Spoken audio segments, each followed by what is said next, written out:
My mom said I have a new family now, you'll understand when you're older, then cut me off. At 17, years later, she showed up asking me to pay for her child's tuition. So I replied, how about settling your debt to me first? If you looked at the family photo on our fridge when I was 15, you'd think we were one of those cozy normal families who went hiking together on weekends and made pancakes on Sundays. You'd see my mom in the center smile, perfect hands resting gently on my shoulders. I was her only kid back then, the first the test run. We wore matching denim jackets that day, and I remember thinking maybe just maybe things were finally going okay. But if you looked closely, you'd see that my eyes were squinting in the sun, while hers were locked on the camera like she was trying to win something. I was in that photo, but not really in it. And honestly, that was most of my life. My name's Ethan, and I used to think I had a place in my mom's world. Not the star role, but something steady. A supporting character, maybe. Until the script got flipped and I got written out. It started slow. She was still mom in the traditional ways, made dinner 3 nights a week, asked if I finished my homework, occasionally yelled at me for forgetting to take the chicken out of the freezer. But somewhere around my 16th birthday, something shifted. She met Craig at a self-growth for entrepreneurs retreat, or as I called it, Camp Divorcees with Audacity. Suddenly she had a new glow, new clothes, and a new favorite word manifest. Greg showed up in a shiny Lexus with a Bluetooth headset permanently fused to his head. He was all smiles and backhanded compliments. So you're the kid he'd said when we first met, taller than I expected. Thanks. Craig had a son too, Tyler. Same age as me, but with the personality of a subscription box. Expensive, predictable, and aggressively advertised. The first time Tyler came over, he brought a drone and called me. Bro, 8 times in 10 minutes. My mom smiled at everything he said like he was auditioning for a role she'd already cast him in. That summer was the beginning of the end. Craig started staying over more often, then just stayed. Suddenly, our bathroom had his cologne in it, our pantry had his keto snacks, my room got repainted to neutralize the vibe. And Tyler's stuff started taking over the guest room, which by the way was larger than mine. I remember the day she asked me to start doing my own grocery shopping, said it was a life skill. I was 16. 1 week later, she handed Tyler a credit card just for emergencies and said, "Don't worry, your family now." I laughed out loud. She didn't, but I still stayed. I still tried. I even helped Tyler build his drone stand and acted like I didn't hear him call me. The other kid when talking to his friends on FaceTime. Then came my 17th birthday. No cake, no dinner, no present. Just a group text from mom that said, "Happy birthday, Ethan. Hope today brings you clarity and growth, seedling." Clarity. Yeah, I got plenty of that. I didn't say anything that night, didn't make a scene. I just sat on the back porch with a gas station cupcake and tried to convince myself it was fine. That maybe I didn't need a celebration. Maybe I was just growing up. But the truth, that was the night something inside me started to shrink. The next few weeks were quiet, the wrong kind. I was practically a ghost. Craig got louder, Tyler got more comfortable, and my mom. She got softer around them, harsher with me, like my presence was static, ruining her new signal. I remember once asking her if we could have a night just us like old times. Maybe go see a movie or make her spaghetti that didn't involve spiraled zucchini. She smiled. But the kind of smile that makes your stomach drop, Ethan, she said. I have a new family now. You'll understand when you're older. That line landed like a brick in my throat. I didn't scream, didn't cry, just stood there blinking, trying to process the fact that she'd said it like she was updating me on a dinner reservation. New family, as if I was a draft she never published. The night I left wasn't dramatic, no suitcase dragging behind me, no shouting match or slam doors, just a backpack, one hoodie, my phone at 17%, and a note on the kitchen counter that said, "Didn't want to interrupt dinner. I'll be out for a bit." They didn't ask where I was going and I didn't expect them to. I took the bus across town and showed up at Leo's house with zero plan and the worst kind of hunger.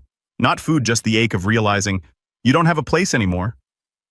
Leo blinked when he opened the door. "Dude, you okay?" I said. "You got room on the couch?" He didn't ask questions, just moved the pizza box and tossed me a blanket that smelled like his dog and barbecue chips. I curled up in that corner like it was mine, even though I knew I didn't belong. That couch would be my home for the next 5 weeks. Leo's parents were too tired to care. His dad worked nights, his mom did nails from the garage. They assumed I was just hanging out for a while. Maybe they knew. Maybe they didn't. Either way, I kept my head down, washed my plate, and never used the hot water for more than 90 seconds. At school, I pretended nothing had changed. I still showed up, still turned in assignments, still nodded politely. When teachers said, "Tell your mom I said hi," I'd smile and lie. "She's doing great." Some nights I'd scroll through Instagram and see photos of Mom and Craig at wine tastings, Tyler showing off new headphones with the caption, "Thanks fam Blackheart." And I'd wonder if they even noticed the house was one person quieter. But I never texted, never called, not because I was proud, because I was tired. Tired of chasing a version of love that kept moving the goalposts. By week 3, I got a job washing dishes at a 24-hour diner. Leo's cousin knew the manager. It was under the table paid cash and came with a uniform that smelled like regret and melted cheese. But I said yes because when you're 17 and broke, pride is a luxury. I work the graveyard shift 10 p.m. to 6 a.m. Then I take a nap on Leo's couch, change into school clothes in the bathroom, and try to stay awake through algebra by pretending the numbers meant something.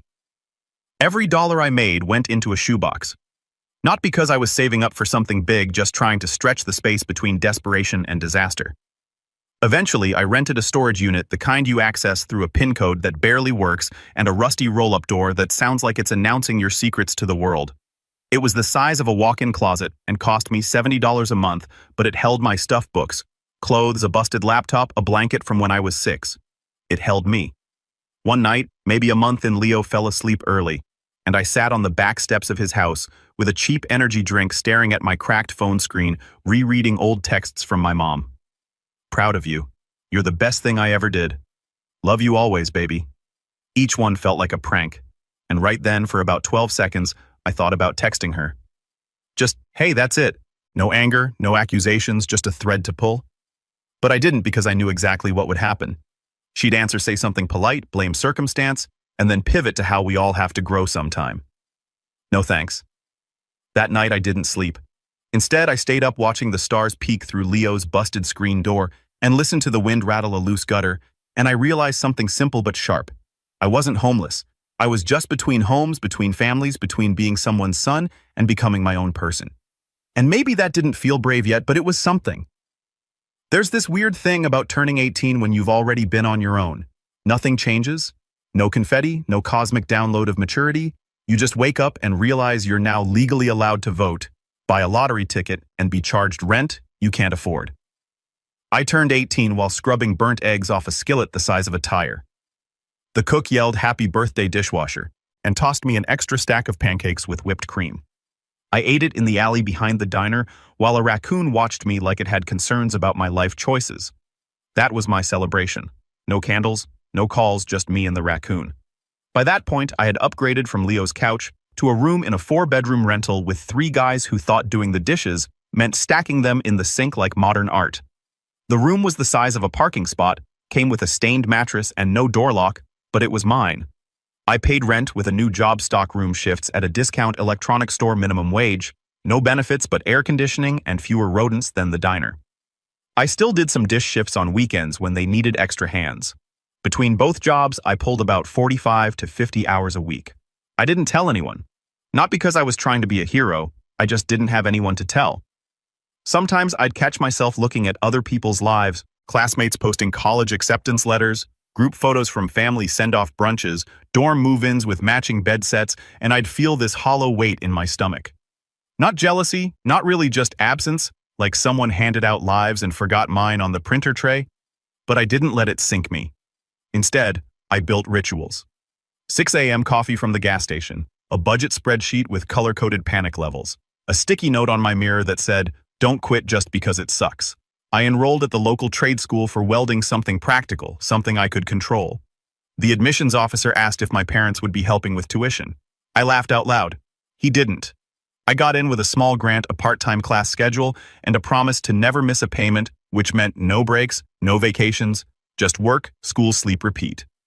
I'd show up to class in steel toe boots with grease on my collar while my classmates scrolled TikTok between lectures. At first, I felt out of place.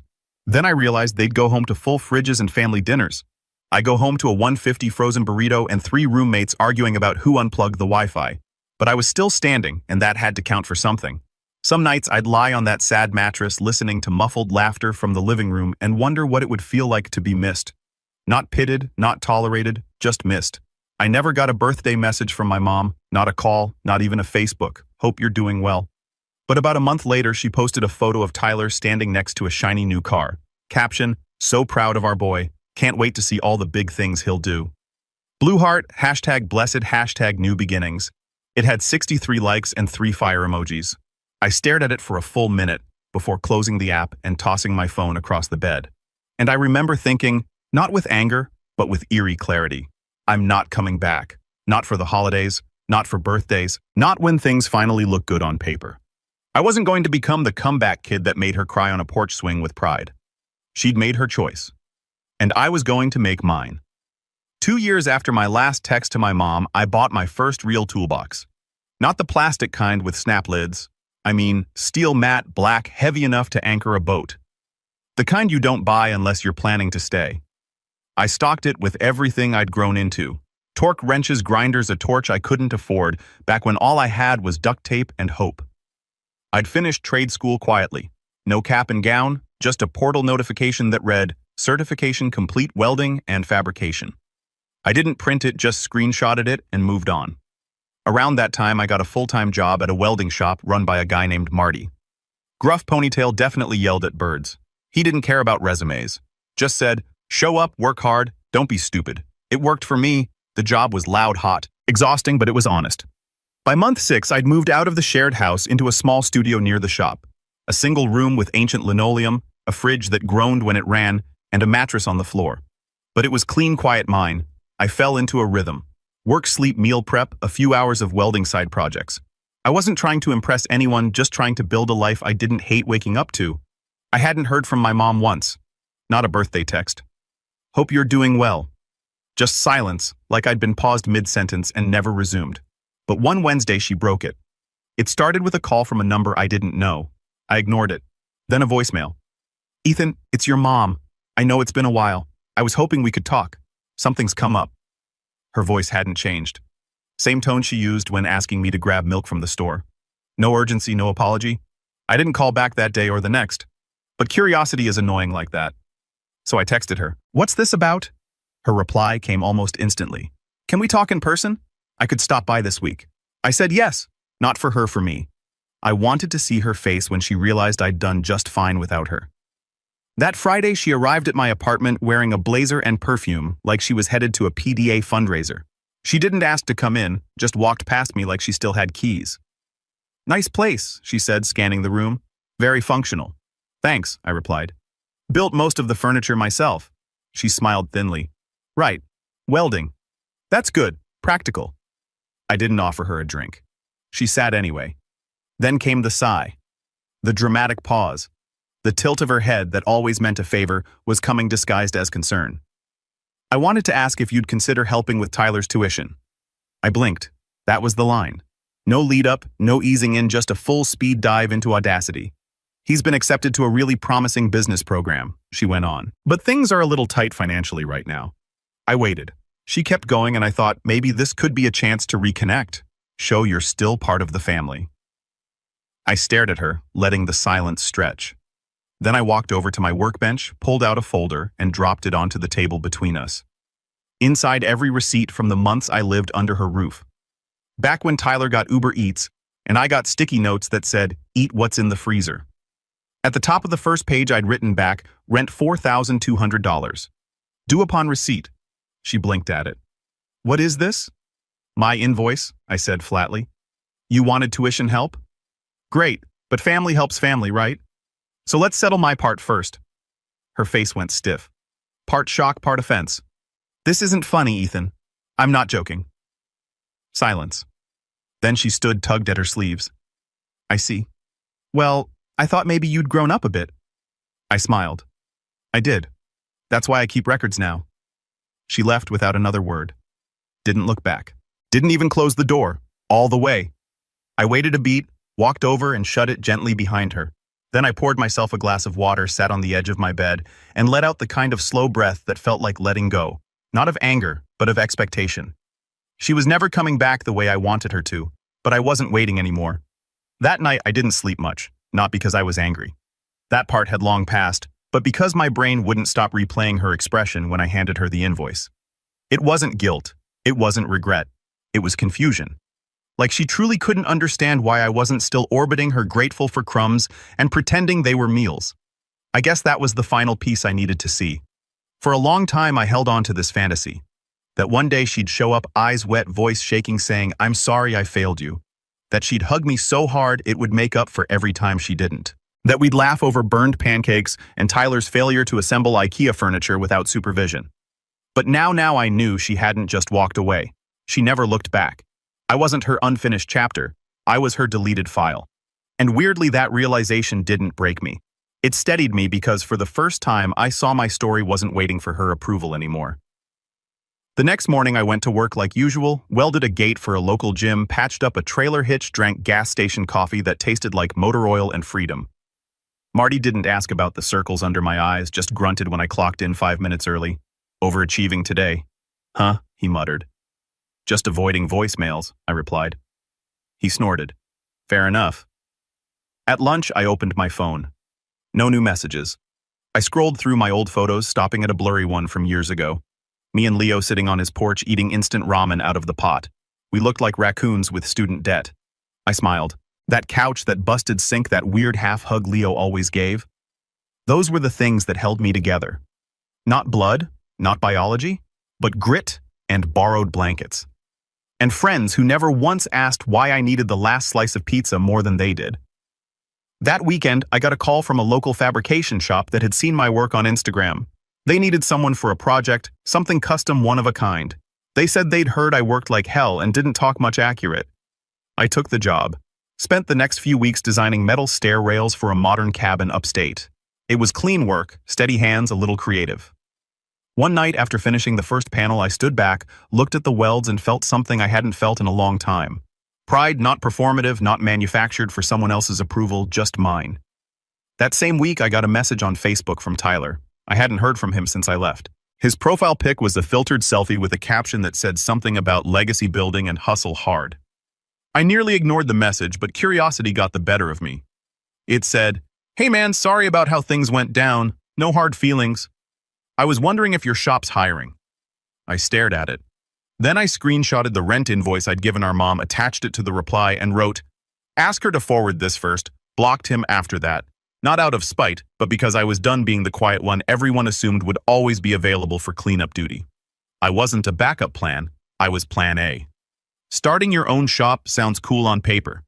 Instagram makes it look like espresso-fueled brainstorming sessions and dramatic warehouse lighting. In reality, it was me.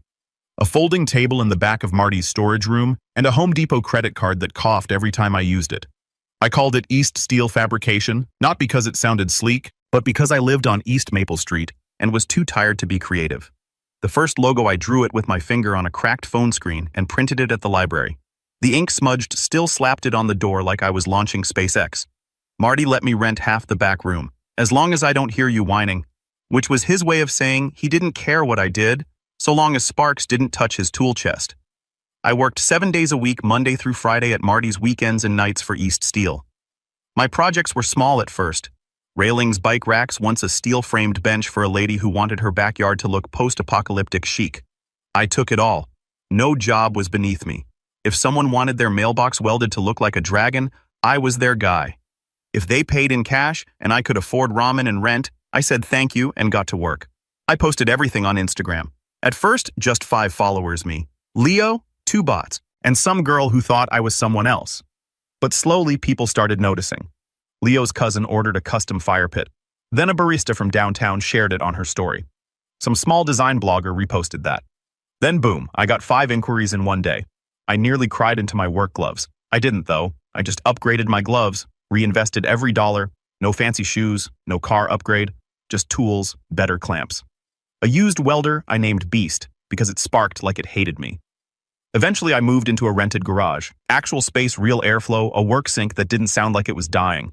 I hung my first invoice on the wall. Right next to it, a photo of me and Leo from back in the couch, days eating ramen out of the pot with a screwdriver because we'd lost all the forks. That was my reminder not to get soft, to remember who ate with me when no one else noticed I was hungry. Then one afternoon, while I was installing a staircase railing at a lake house, my phone buzzed. Unknown number. I let it ring. Then it buzzed again. Voicemail. Later I played it. My mom. Her voice hadn't aged a minute. "Ethan? I heard you started some kind of fabrication business." "That's great. Listen, things haven't been easy lately. Craig's dealing with some legal stuff. Tyler's program isn't panning out. I was hoping we could catch up over dinner. Family should stick together. You know family. That word again. Like she just found it in a drawer and decided to dust it off for the occasion. I didn't reply. I didn't even feel mad, just done. That night, I cooked myself dinner. A real one. Actual meat, vegetables, mashed potatoes. I didn't microwave in a flimsy plastic bowl. I sat at my own kitchen table with a glass of cheap red wine and let the silence settle. It was the same kind of silence I'd had when I was 17, sitting on Leo's back steps pretending cold ramen tasted better in the dark. But this time, the quiet didn't feel like abandonment. It felt like an arrival. I didn't need applause. I didn't need her to clap for me. I had a business, a name, a place that was mine, and no one could invoice that out of me. The invitation came in a group message, not even a personal text, just a bubble from a thread labeled Family Updates Red Art. A thread I didn't even know I was still in. The last message before, it was a blurry photo of Tyler next to a birthday cake with candles that spelled 25 and a caption from my mom. So proud of this man. Can't wait to see what this year brings. Clinking glasses, blue heart. Then the new message. Hi all. We're having a family dinner this Sunday to celebrate Craig's early retirement. Hope everyone can make it. Let us know if you'll be bringing up +1 smiling face with smiling eyes. I stared at it for a full minute. No direct mention of me, no personal invite, just a digital flyer tossed in a group I'd been erased from 2 years ago. I didn't respond, didn't click like, but I didn't delete it either. Something about the timing felt intentional, like they were testing the water or maybe showing off. Craig had retired early. Tyler was still coasting, but in a slightly more adult costume, and I was the one they figured might bring a date if he wasn't still fixing things with a blowtorch. I didn't have a +1, but I had something better, a schedule, and boundaries. Sunday rolled around. I finished an install early custom balcony railing for a downtown client who paid in full and tipped me a bottle of scotch I couldn't pronounce. I took a long shower, put on jeans that didn't smell like metal dust, threw on a clean black button-down. Nothing flashy, just clean. At 6:30 p.m., I pulled up to my mom's house in a company van wrapped, branded, freshly washed. East Steel Fabrication in bold lettering, my phone number on the side, and my logo, which no longer smudged. The driveway was packed. Lexus, BMW, Tyler's new lease. I parked right behind Craig's prize truck, just close enough to make him nervous. When I stepped inside, it was like walking into a live version of an Instagram family post. Shaku-iri boards, matching napkins, jazz in the background, Tyler talking loudly about market pivot potential. My mom's face lit up when she saw me too quickly, like she'd been practicing. Ethan. I wasn't sure you'd come. Neither was I said, walking past her into the kitchen. I wasn't rude, just exact. Craig gave me a nod. Tyler waved like we were best friends from summer camp. I made myself a plate. Sat at the table across from an aunt I barely remembered who said, "So heard you started doing metal work, like art or plumbing?" "Welding," I said. "Custom fabrication, railings, gates, commercial builds, business is good." She blinked. "Oh, like real business?" I smiled. "Real enough to pay your son's law firm for custom contracts." Tyler glanced over at that. He knew. The conversation shifted fast after that. I answered polite questions, gave short replies. Didn't drink. Just watched, observed how they danced around. The fact I wasn't a screw-up, that I wasn't resentful, that I was calm. When dessert came out, a massive cake that said, "Cheers to Craig." My mom tapped her glass for attention. Before we cut the cake, she said, "I just want to thank everyone for being here. Family means everything, especially the ones who stick with you through thick and thin." I didn't flinch, didn't raise an eyebrow, but when people clapped, I didn't join in. I just stood, took my keys out of my pocket, and said to the room, "I've got an early install tomorrow. Thanks for dinner."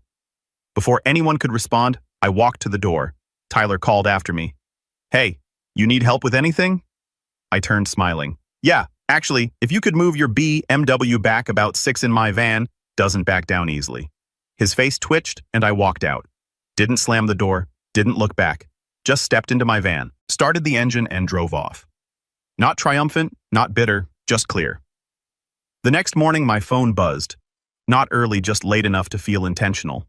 Block number. I didn't pick up. It buzzed again. Voicemail. Same number. I let it sit while I drank my coffee. Boots already laced. Job file open beside my eggs. The install was 30 meters out, and I had no time for games. But curiosity, it's relentless. I hit play. Her voice again, calmer this time, almost tender. "Ethan, it's me. Last night was nice.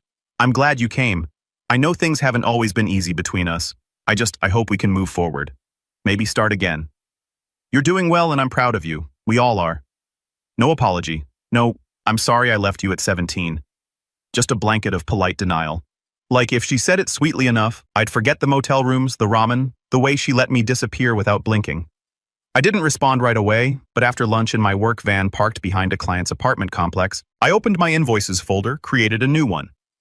Title: Emotional Damages, 2011 to present. Line item 1, back rent, $4,200. Line item 2, birthday ignorance times, $500. Line item 3, couch years trauma charge, $1,300. Line item 4, tuition funding request rejected. See attached sarcasm fee.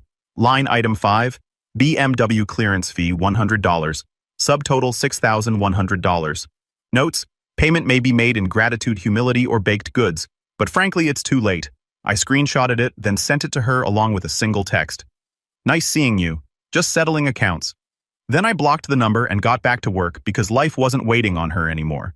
It was mine earned, not inherited, and fully paid for in full with interest.